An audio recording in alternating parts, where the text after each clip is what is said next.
Hello, hello. Happy Wednesday, or whenever you are watching this. Oop, I feel like I am today channeling my very best J-Lo. She always does that slick back hair with a bun, and it always looks really great. Anyways, Jen is hopping on, and we are going to chat today about some stuff that's been coming up, especially.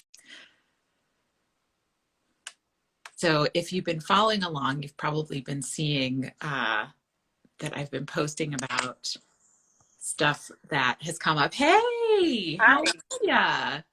I'm good. How are you? Good. Joining us from the road. From the road, I pulled over into this rest area, and yeah, it's a nice little break. Yeah, good. How's the weather over there? I know this is like so boring, but also I'm so fascinated because in Denver it like just became like super fall. Like it's really, really cold, like kicked on the heater kind of a thing. Oh, no, we've been warm actually, but it's unseasonably warm. Like right Mm. now, it's 64, Wow. but it was almost 80 the other day. Oh my gosh. Yeah, Whoa. so I don't know. It's nice bonus days, Yeah, totally, for sure. right?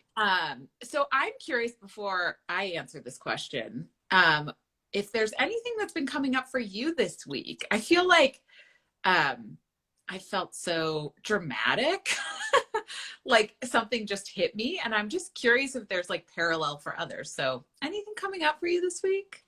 You have the right instincts because usually there are, and I haven't had anything massively dramatic go on. And I have not been emotional, but I have had like just things that I thought I solved with my stuff with Mhm. myself revisit. It's just it keeps cycling through as like we know it's supposed to, but it's hard when it does. You're like, come Mhm. on, I dealt with this. But then each time there's a little bit more revealed about why it's not gone yet. Yeah, So yeah, it's been totally. like that for me. Yes, I feel like that is my theme this week. I think you saw my video. So I posted a video earlier this week just to catch us all up so we're on the same page about how I like cried and I'm being a little dramatic. I got teary-eyed, but in a business meeting, talking about how to market some of my services and a product in particular that I have. And what was weird about it is like I brought into the room like my shit. Like like I was kind of being pressed a little bit on just like how can I be more real in like my website and my marketing of my course in particular because I'm so real here and it's Right. so easy, right? It's so easy for me to be real here, but in those spaces it's like everything is super polished in a way that I think, when I was putting together my business 4 years ago, that I think like I really was like, oh, I need to be as polished as all these other people I'm seeing, and I need to look like all these other people I'm seeing, and all of that. And it just really surfaced for me that I am not done dealing with my bullshit around my body, and that I have a lot of judgment about working in the health field and being in a body that's not skinny. Um, and it just like at first I was like so resistant of like this is not the issue, this is not the block in doing my work. Oh, go Right. ahead. No, no, keep going. I'm Okay. listening. And then I kind of sat with it and wrote, and I'm a big fan of journaling. We've talked about that, where I just write whatever the heck comes to mind. And then I was texting with my best friend, and she was like, well, there are a lot of other people out there like you and like us, because she, feels similar in some ways. And I was like, gosh, isn't that annoying? Like, and had that aha of like, this course I built a year ago and really had been thinking about 2 years ago is for people like me and is for women who like want to be healthy, who don't want to focus on the scale and all of as much on some of these more superficial markers of health, but Right. kind of struggle with the inundation of like everything in our world's telling us that skinny, smaller equals healthier. It is. It is. And how do you escape that? Mm-hmm. And you know, it's hard to come at this. You can only bring in your own experience, right? Because it's like we've only lived in our own bodies and our own perceptions of how this outside stuff has affected us, right? So there's some similarities, of course, but it's challenging to figure out, well, where is mine coming from versus where is yours coming from? Like, you have some experiences that fed it, right? And, you know, on top of that, I think you shared about, but like on top of what's already out there. And like, I was thinking, this is just an absurd thing to think of. And I've had these thoughts lots of times, but again, that same theme of cycling back through and getting a deeper understanding and a deeper awareness of it, that a size 0 exists. And then on top of that, a size 00 exists. Like, you're nothing. And that's what you want to be. You want to be nothing. Like, that's the message. And I know, like, I was thinking, like, when you say that out loud, people are like, that's not what they mean. But if you break it down and really look at it, that is what the messaging is. The underlying message is that get yourself down to nothing. That's fucked up. Oh, totally. And when you shared that, I was like, yes. And I was thinking about like clothes that are marketed to people who identify as men. Do they have a size 0? No, they don't, right? They go by like more the European numbers of like 32, 36, like, right? Like, yeah, they don't have a 0. Yeah, you could choose a size based on your measurement. Right. But as a female, if you're shopping in the female sizes, you have to choose them based on what the magazine declared as larger or covetable. Right. And then you're somewhere in between, and it's like these numbers that have been sent out to message to us of where we're supposed to be okay. And undoing that messaging, like, you know, I've spent, you know, what point, what age do you become aware of? Right. It might be different for everyone depending on experiences, but like, let's just say puberty, just to be somewhere that we all kind of share, right? That you start being aware of numbers meaning something, and that they have pull. And so how many years is that you spend in a lifetime? Like, all right, I'm gonna say that means I've spent 30 something odd years being fed one thing. Right. You know, and then the other damaging thing is how many times have you seen a celebrity and it gives their measurements? It says, like, for some reason, Jennifer Aniston always stood out because they would always say 5'6", 110 or something like that, right? And I don't even know if that's right. It probably is, because it's like, it's probably tattooed into my brain. And I kept thinking, well, that's about my height. What would it take for me to get to that so that I can be celebrated like that? Yeah. And I never could get to that. Yeah, I think, and that's where people will be like, well, is it genetics? Is it your habits, right? All of these things. And I think beyond all of that, it's not healthy. Like, it's for most bodies, unless, you know, bodies are much shorter, like that is not a healthy nor something we want to strive for. And yet it's put on such a pedestal to the point where, like, you remember that, right? Yeah. Yeah. And it was something that, like, you know, part of your brain, it sounds like, was like, oh, that's good, you know? Right. Yeah. The way it's fed. Well, she is celebrated for her beauty and, you know, her shape and all of those things. And so then when you see the numbers out there, you think, okay, so that's where someone my size is supposed to be acceptable, like beautiful or whatever, you know? And okay, first of all, was it even accurate? Right. But also, it's like, yeah, like you said, height and body type and all of those things, it all it does is make you disconnect from your own body more. Mm-hmm. It now becomes about somebody else's body. And I feel like that's what those numbers do. They disconnect you from who you are and what your body is supposed to be. Mm-hmm. Well, and the BMI chart, which is like what, like, oh, healthy weight is all based on, is completely made up. It's based on a calculation from an astronomer, like not even somebody in a science related to bodies. So that is completely arbitrary. So the idea that we chase numbers based on this chart, this index that's made up, and the idea that also that's in doctors' offices, I mean, I really feel like from my perspective and my personal experiences, that's where it was really pushed the most. Was I remember a doctor pulling out a BMI chart in front of me at a very young age and being like, this is where you are, you know, this is where you need to be, kind of a thing.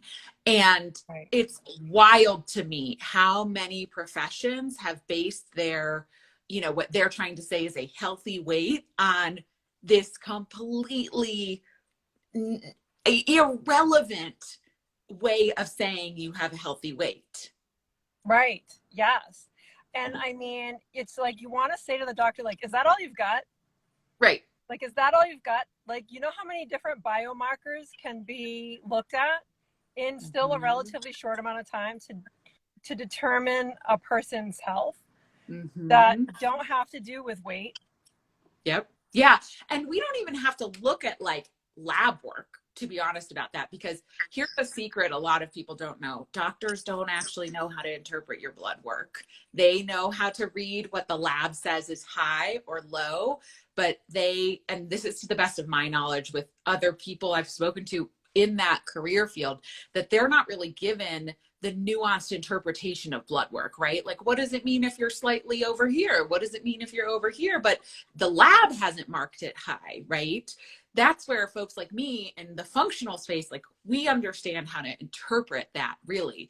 But beyond that, there are other things that a doctor or other types of professionals could ask you in order to assess your health, right? Like, I'm thinking even basics that I'm guessing, Jen, like you also talk to people about, like, how are you sleeping? Are you sleeping? You know, are you moving your body regularly? If you're not, why? Are you in pain? Is something not feeling right in your body, right? Like, are you eating nutritious foods, right? Are vegetables and high quality protein and fruits landing on your plate often, right? Like, what's your mood like? What are your periods like if you're somebody who's menstruating? Like, there are so many ways that we can assess someone's health and well-being just by asking them to tune into how they feel and how their body is functioning.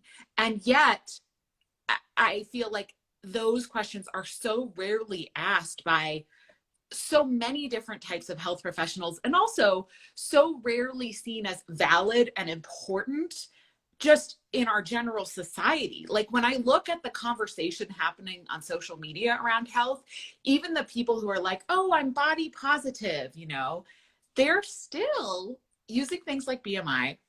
They're still flashing before and after pictures. They're still doing all of these really unhealthy and harmful things and not asking like these questions, right? These questions of like, hey, tune into your body and let's figure out if you're, you know, in a good rhythm, if you're in a healthy rhythm. Right.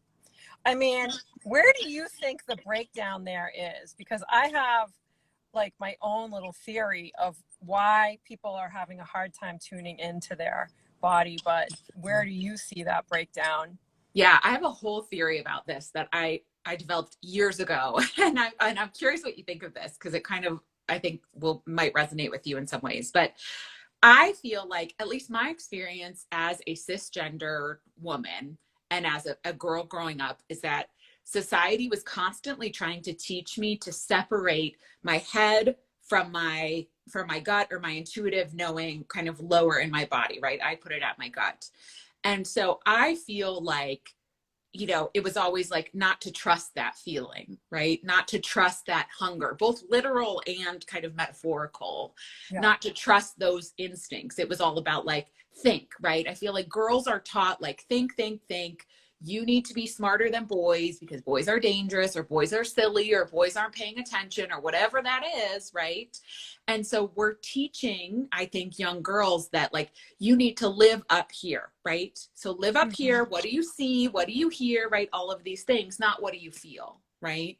Not Yeah. what does your gut tell you? What are your instincts here? And so I think we have just cultivated a society of, you know, people who are not connecting and are not able to listen to, well, how do I feel? Like, I can't think of a time as a young person where somebody asked me even that question. How do you feel? Right. No. So I think we just like so separate like these two aspects of who we are and how we show up in the world, you know, like thinking, intelligent, smart, all of these things happening up here, analytical, right? We separate that so much from what do you feel? What does your instincts tell you? What is, you know, these things. We just try to keep them so separate that what we really need to be able to do is reconnect those, right? And Absolutely. like figure out a way to send the elevator up and down, right? So Yes. that we can tune into those things. And so that even in a way, I think sometimes people can ask really intellectually, like, how do you feel? And they're looking for like these quantitative, like numbery things, right? But Right. I think even then we need to have the ability to be like, oh, how do I feel? Oh, Right. feel tired. You know, that's not a number. That's not a data. Right. That's not like a traditional data point. That's like, oh, how I feel, you know? Right. Yeah. No, and you know what? So my theory, not really a theory, but my idea behind it is very similar. It's this detachment from self. And I call it bypass. Like we have learned how to bypass our fundamental needs, which is food, hunger, Mm-hmm. and rest. And we've learned how to completely bypass that to get to a place that we think we're supposed to be. Think, Mm-hmm. but we don't know we're supposed to be there. We're Mm-hmm. not ever taught that every one of us is born a certain size and shape and is healthy within that. And that size can be all the way up the scale and all the way down the scale. You know, if you're moving, if you're sleeping, if you're feeling emotionally okay, all of those different pieces, right? And so I think that we've just learned how to bypass. We bypass, and especially women, we bypassed the need for rest. We bypassed the need to express ourselves emotionally. We bypass the need to eat because, I mean, I know one thing for me, it's a learned sensation that feeling hungry also feels thinner. Mm-hmm. And it's a learned body sensation that I have to unlearn. And feeling full feels bloated. Mm-hmm. So, like, it's not even my own body's signals that I'm associating with it. So yes, we have to marry the two together. And like, where does that begin? It begins with awareness, right? Like Mm-hmm. we can't make any changes until we're aware of what we're doing. And one thing that changed a lot for me. Now, again, I've revisited all these things several times, and I'm doing this because it's spiralic. You know, like we're not linear. We don't go from here to here to here. No. We just travel around in this spiral, relearning, going back, going forward, all of this, right? And but it was like one day it occurred to me, why am I weighing myself? I would weigh myself every single day. Mm-hmm. And under the illusion and pretense that that was how I maintained my health. Mm-hmm. And I just thought, I'm going to stop doing this because what is it doing for me? And I released myself from it. it wasn't easy for a little while because that was my marker. But then because I stopped doing it, I realized that it didn't do anything for my well-being. Mm-hmm. Nothing. Yeah. It did not help me maintain wellness. Mm-hmm. And that's what we're after. Now, there's been a I'm lot of years since that happened, and there's a lot of lessons to be learned, and I revisited them again this week. But anyway, yeah. I just Well, wanted I'm curious about that because I have a thought about this. What do you do when you go to the doctor's office and they put you on a scale? I don't look. Okay. Yeah. Yeah. I do not look. So one of the things that I know has been important for me, and I think just for anybody watching to know, is you can refuse to be weighed. So you can ask not to be weighed. You can also give a range of where you think you sit based on what you know about your body, but you do not need to be weighed unless, right, you're having a surgical procedure and they need it for something like anesthesia or medication or something like that. And you can turn around, right? You can ask them not to share the number with you. Like, Mm-hmm. I really just want to encourage people that like you can be empowered in the doctor's office or wherever somebody might put a scale out, and you don't need to expose yourself to that information if it's not good for you. Right. Yeah. You know what? That's a really good point. I never thought to say, oh, don't weigh me. Instead, I just say, I'm not going to look. Right. And I don't look. Yeah. And they never say it out loud. But I don't know. I guess it depends on the doctor you go to. Yeah. Well, and some of them will write it down too, very largely. Like, I feel like I've had all kinds of experiences in doctor's offices where like they are not understanding of what might be sensitive information. And Right. so, yeah, like you can set the boundary. Same thing. I'm Because thinking what is that telling the doctor? exactly what your brain was telling you when you thought it was important. Right. That Like, it's a marker of health, but it's truly not right, the marker of health. There right. are other measures. Yeah. Yeah. Yeah. And like acknowledgement of like, there's a point at which, depending on a person's habits and, these other measures of health that we kind of have touched on, where like there can be such a thing as an unhealthy weight for your body, either too little or too much, right? But it's not just going to show up overnight. It's not going to like sneak up on you and surprise you. And I think this is a thing where like you're going to know that there are things that you need to work on, irregardless of whatever that weight is, right? Like you're going to know, oh, I'm not sleeping well. Oh, I'm feeling really anxious. Oh, I'm feeling like, I'm bloated all the time, actually bloated, right? Like I'm having indigestion. I'm not going number 2. Like you're going to know that your body is not functioning well, right? Like you don't need that number to know that. Right. Well, you hope that you know that, but again, you have to learn how to know that. Mm-hmm. And because that's always been the norm, is that it's based on, do my pants fit? What's the number on the scale? Am I actively working to reduce? That is how health is defined outside ourselves. Yeah. So I think it's really important for us to tune in and say, what feels well to me? When I feel nourished and I feel vibrant and I have energy, like, is that wellness? And what does it take for that? Am I willing to give up some of this other stuff in order for those feelings? Yeah. Yeah. Well, and this reminds me of a topic area that I get asked about on occasion. And I even did a podcast episode at one point on this, and it keeps coming back around. And I'm curious your opinion.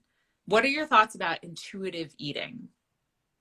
I don't know a lot about it. However, I have used some of that with myself as I heal my own relationship with diet culture, food, and I try to go based on what I'm craving, as long as what I'm craving fits within a nourishing meal. So like, I went for a while and never wanted meat. I felt repulsed by meat. Mhm. And so I just didn't eat it. And then all of a sudden one day, like there was a switch flipped. I was craving meat. And so I started eating it. And to me, that felt intuitive. I bet that there was more of a chemical thing going on that I wasn't unaware of. But I don't know. You give your, because I Yeah, don't I'll know a give lot my about it. opinion. Yeah. Yeah. So the intuitive eating movement, like at its core, is about like, and other people have put their spin in interpretation. But I will tell you, I read a book about intuitive eating when I was like 11, because that's how long I've been dieting, you know? Yeah. So like, I will tell you that I feel like I have a good grasp of, at the dogmatic level, what it is. And what it is supposed to be is you eat whatever you want, because putting these restrictions on you and your body are causing us so much mental distress that it's not worth that for your mental well-being. Mm-hmm. That may be true. However, I'm not a big fan of the dogmatic approach of intuitive eating. And I hate that it's a coined term, because like you said, I believe in following intuitively your instincts within a certain kind of parameter to choose nourishing foods that your body's asking for, because bodies are smart and they ask for what they need, right? Right. But I really, really dislike the idea that just eat whatever you want because your physical health, you know, is less important than your mental and emotional well-being, because frankly, like, they impact each other, right? The neurotransmitters, what's happening at a biochemical level based on what you eat and how that influences your mental and emotional health is real and is important. Yeah. And I also think, because of, like, we've talked about this disconnect that we have between our ability to really feel and sense what our bodies need, that I think it's flawed in that sense. Like, can we truly intuitively eat if we cannot truly tap into our own kind of intuitive, instinctual side? And I would say no. Also, Right. like, we don't live in a world where we have so little stressors and we can focus on tuning in so much all day, all the time. Like, we don't live in that world. So I think it takes a lot of practice in truly just tuning into your body in other areas, then tuning in an area like around food that might be a more high stakes, high emotion, high stress area for you. Right. So it's not congruent for me. And I think it becomes something that actually can be really unhealthy. And I'll say, with a big asterisk, there are some people where, like, what's happening mentally, emotionally around food, like, is more important for you to have just no guidelines whatsoever. Right. And I'm not a psychologist who can tell you if that's you. Right. But I Right. can tell you, a lot of us can sometimes gravitate towards these trends and not, and kind of lose sight of the part where food is medicine. It is the Right. original medicine. And so we can honor our bodies, love our bodies, fuel our bodies, and make nourishing choices that are more intuitive, right? But also still prioritizing our physiological well-being. Yeah. I mean, all of that makes perfect sense. Because if you are not practiced in tuning in and feeling and understanding, then intuitive eating could become, well, I want all the Twinkies so bad Mm-hmm. right now.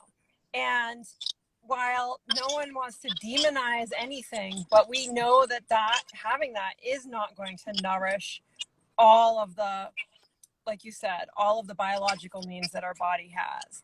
So there is a process in weeding that out. However, I do feel like there's a moment where, and this is where I've been to some degree, where you're trying to let go of diet culture and trying to heal from always needing to have a special plan that you're doing, which is Mm-hmm. always, because it was either you're doing an eating plan or you're off of it and it's all Yes, right. it's wild, wild west. Right. Totally.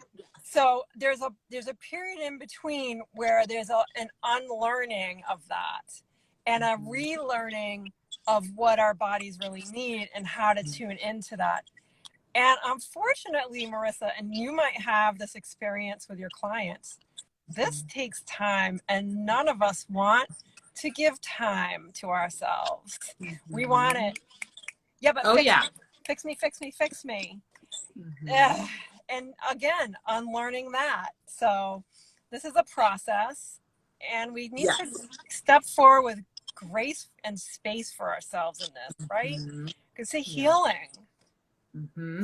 Yeah, and part of the process may very well be, I see Tanya had dropped in the chat about Tanya works in the death community and is talking about how like there's a lot of YOLO around like, well, you might die, so eat the cupcake kind of a thing. And she's commenting that like, yeah, but you could choose a cupcake that, you know, is gluten-free and that maybe is made a little bit healthier. And that's what I would say to that is like, there Right. may be a period of time where you need to say, you know what, desserts are on the menu. I can have a dessert every meal. And I'm going to make sure every meal is really well balanced, is nourishing, supports my health so that I'm satisfied in that way.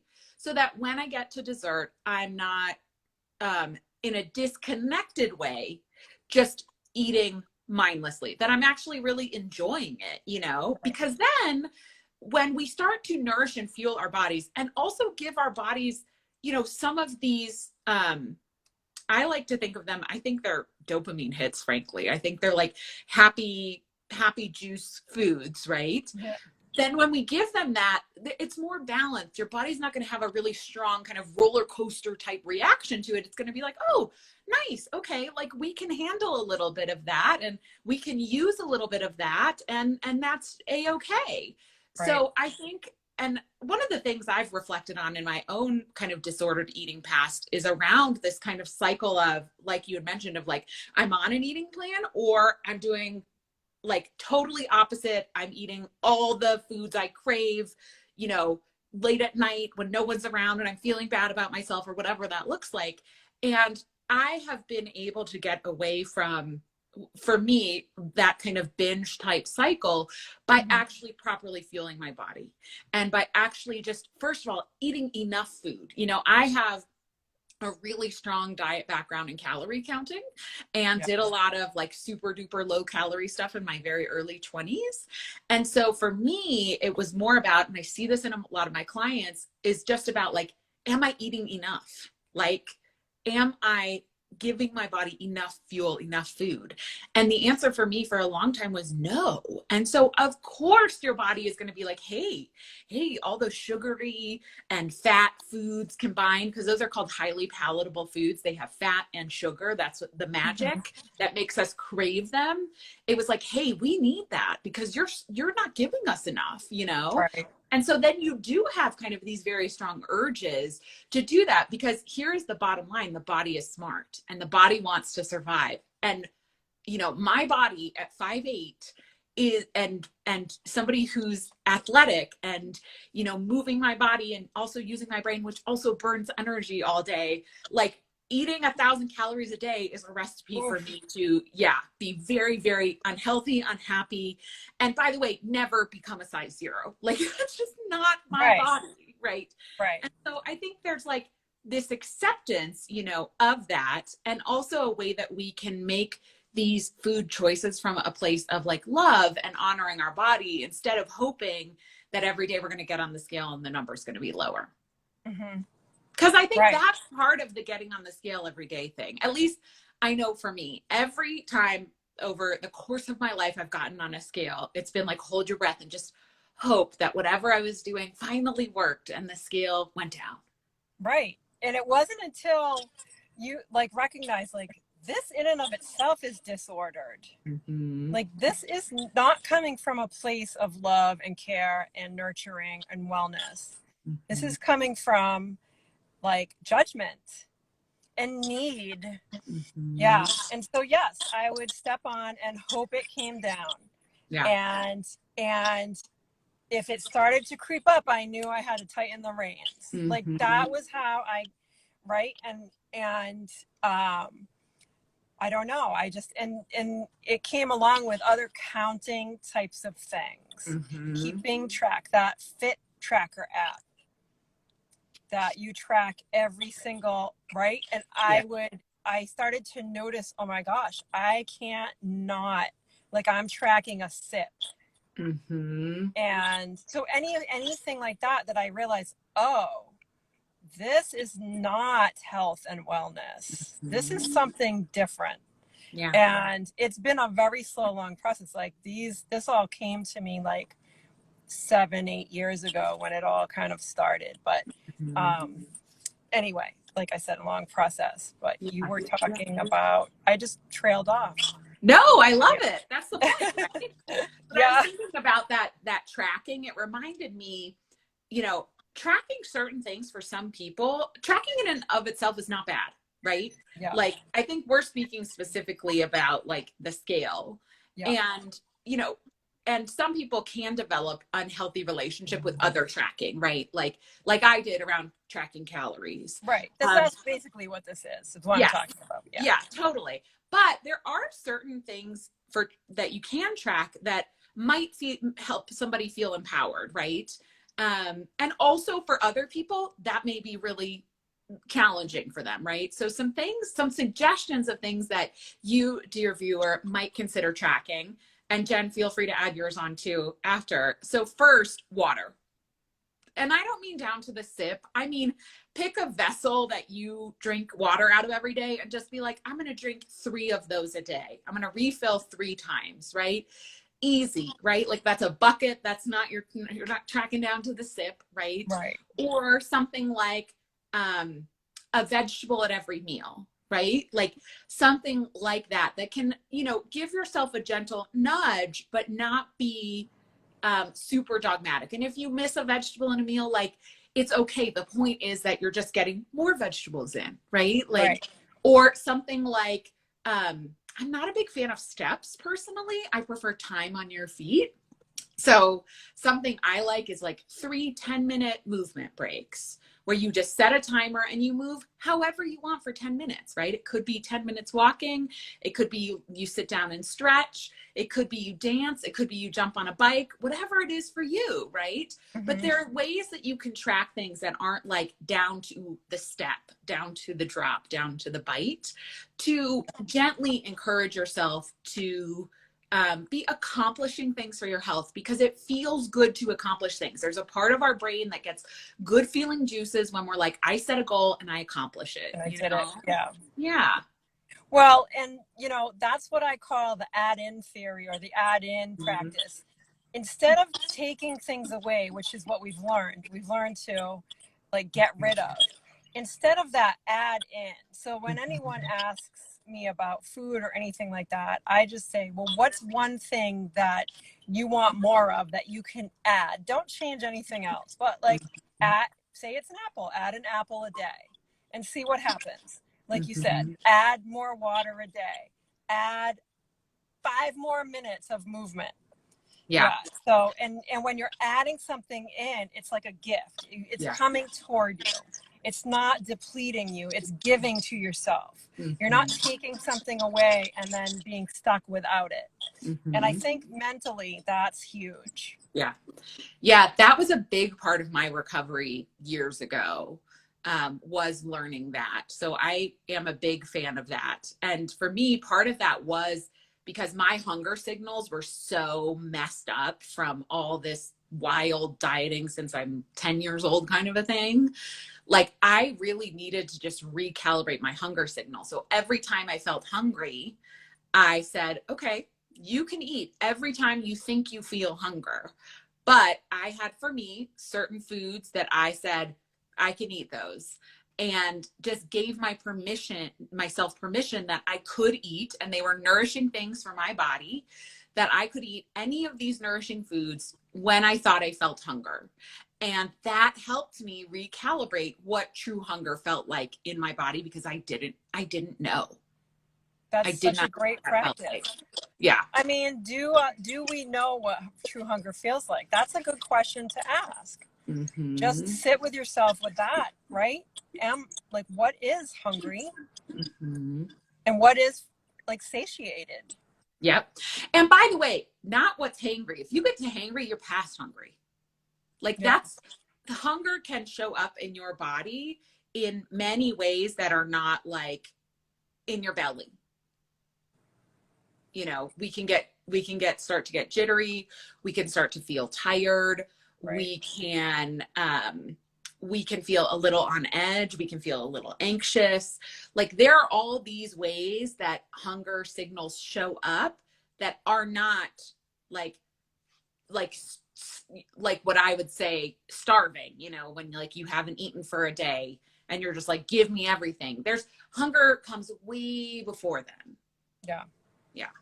Yeah. That's an interesting thing to think on. I'm going to pay attention to that. Yeah. Yeah. And by This the way, week. if you get to some of that jittery, you're a little past hungry. But I think that's at least one, if you have trouble identifying hunger, that's at least one that gives you that sure sense of like, yes, like I am past lunch, right? Right. And you know, something I tell a lot of my clients and personally works for me, and I see work well for folks where we're thinking about what's going on with our hormones, is to every 3 to 4 hours check in with your body. Am I hungry? Right. Mm-hmm. And so that can be in the form of setting a sound to go off on your phone, a sound that you associate with something positive, maybe your favorite song you set to go off every 3 to 4 hours. Yeah.